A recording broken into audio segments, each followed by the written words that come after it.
please visit the Konami booth to check out the game in person. And now for our next presentation.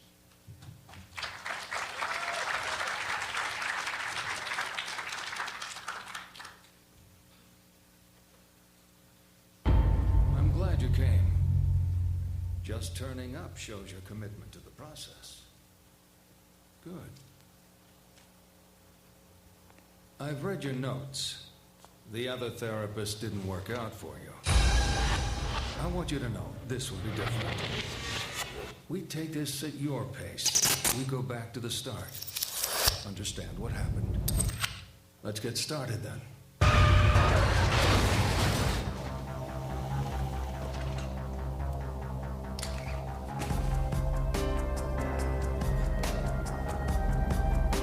Cheryl! I'm looking for my daughter. Your ID says you live on 11th Street. That's a few blocks from here. What are you people doing in my house? Cheryl! You are upsetting my wife. It's my house! It's my damn house! Cheryl!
Dahlia.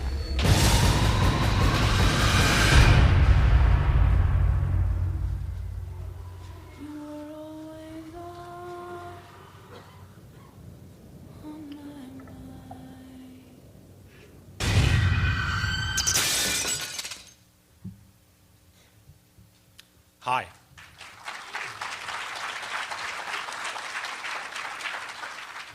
I'm Sam Barlow, and I'm the lead designer on Silent Hill Shattered Memories. Hope you enjoyed the new trailer. If you've played the old game, probably raised a few interesting questions for you. You may also have recognized the music that played during the trailer. And when we started this project, we wanted to have a piece of music which would evoke feelings of nostalgia and of distorted memory. So we asked Akira Yamaoka to do his own unique version of a classic. And his reimagining of Always on My Mind stands tall next to versions by such greats as Elvis Presley, the Pet Shop Boys, and Willie Nelson. Now here at E3, people are getting a chance to go hands-on with the game for the first time, and they're getting a taste of our nightmare sequences. These are a key aspect of the title for us. They're about returning to pure terror, to archetypal fears, the kind of fears that would see you wake screaming from a nightmare as a child. The fear of being alone in the dark, vulnerable, of being chased, running for your life. Okay, we're going to see some gameplay footage now. And for those of you who haven't seen the title yet, I'll give you an idea of what it's all about. So this is a reimagining of the original Silent Hill. What does that mean? Well, it means we've gone back to the start. We've gone back to the beginning. And we've thought long and hard about what it means to be a horror video game. We're true to the original core concept. This is still about Harry Mason searching the town of Silent Hill, looking for his lost daughter Cheryl. But from then on in, many, many things have changed. So what does it mean to be a horror video game in 2009? Well, we believe it's all about breaking down barriers. Barriers to immersion. A barrier between the player and the world inside the TV. At the forefront of this is our flashlight gameplay. The player moves with a nunchuck, simply points the Wiimote as if he's holding a flashlight in his hand. This is an incredibly intuitive, seamless, and immersive way to control the character. There really is no better way to explore the virtual dark. And this world that we're exploring, it too is seamless. We have no load screens, no pauses to load in this game. Everything flows organically. It's all about keeping you grounded in the world, letting the atmosphere work on you. Another key part of this is that throughout the game, we offer the player meaningful tactile interactions, opportunities to use motion controls to reach into the game world and touch it. This means that puzzles have been reimagined. So puzzles are now about physical interaction. They're intuitive and they allow the player to experiment.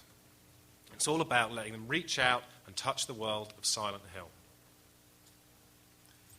We also have our cell phone. Now, the cell phone is a way of eliminating those elements of other games which would throw you out of the experience. So with the cell phone, you can view a map. You can receive calls and messages from characters in the game world. As you're exploring, you'll discover phone numbers in the environment, and you can call these as a way of extracting additional story information.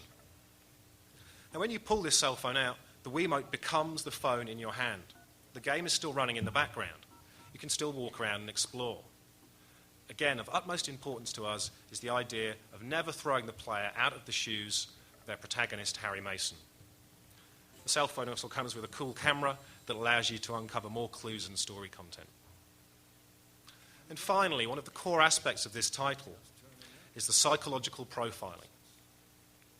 As you play the game, we are watching you. We're looking over your shoulder, and we are analysing your personality.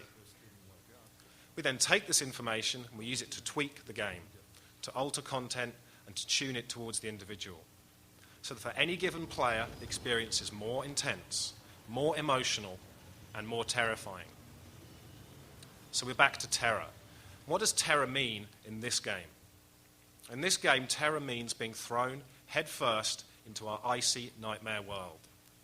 This world is a cold, sterile world, inhuman, inhospitable, utterly devoid of life, the stuff of nightmares.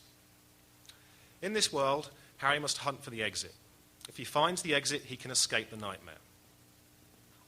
As he explores the world looking for the exit, he can sweep his Wiimote. If he listens to the whine and the crackle of the Wiimote, he can detect nearby danger. Now, sooner or later, Harry's going to find that danger, or that danger is going to find Harry. And this is when we have a scare. Broadly speaking, there are two types of scare. There's the surprise scare and the suspense scare. Surprise scare works really well in video games. If you've got someone immersed, interacting in your world, it's easy to make them jump. Almost too easy. And then the suspense scare, well, that's a richer, deeper scare. It requires some build-up. And traditionally, Silent Hill games have been masterclasses in suspense. Now, with this title, we're doing both surprise and suspense. But what makes us unique is that our scares are not scripted. Our scares are not canned or pre-planned. We have created a dynamic system that is composed of a sense-based dynamic AI, adaptive music, and level designs full of choices and routes for the player. This means that every run through a nightmare sequence is different. The player cannot anticipate what will happen. They cannot play this game on autopilot. They cannot relax. So we take this player who is focused on the gameplay, focused on the experience. We add in violent Wiimote controls that physically engage their body. And we tie this up with the experience of being relentlessly pursued, of running for your life.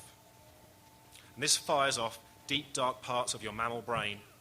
Your adrenaline kicks in, your heart rate goes up, and these are genuinely exhilarating and terrifying sequences.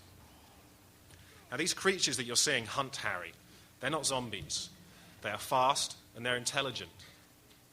They use their senses, sight, sound, and smell, to hunt you down. They work together. They call out to each other. They work to flank you, to cut you off, to outmaneuver you. They're a remorseless and relentless enemy. When this enemy catches hold of Harry, they're not going to stop wildly swinging at you.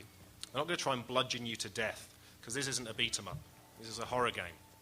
They're going to jump on you, grapple you. They're going to use their strength of numbers, and they're going to try and pull you to the ground, rob you of your strength and energy. They don't necessarily want to hurt you. They just want you to stop.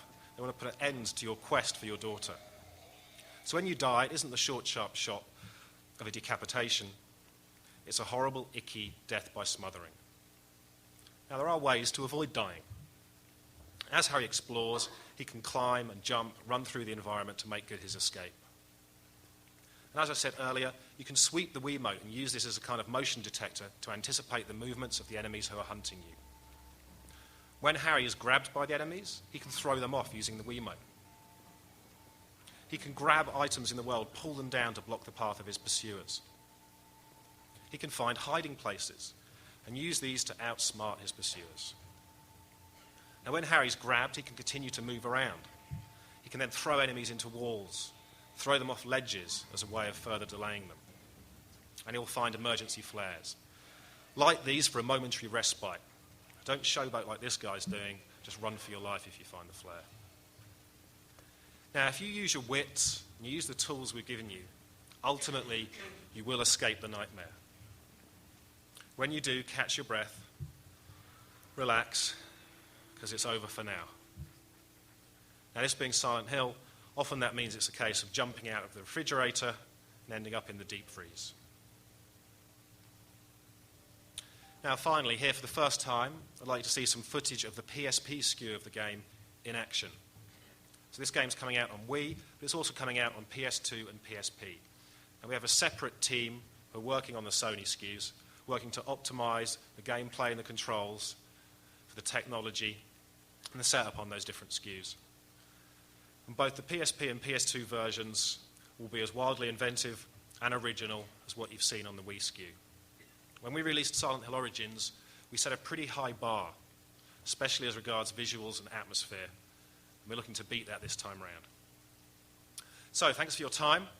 I hope you enjoy your hands-on time with the game, and I look forward to terrifying you when the game ships in fall 2009.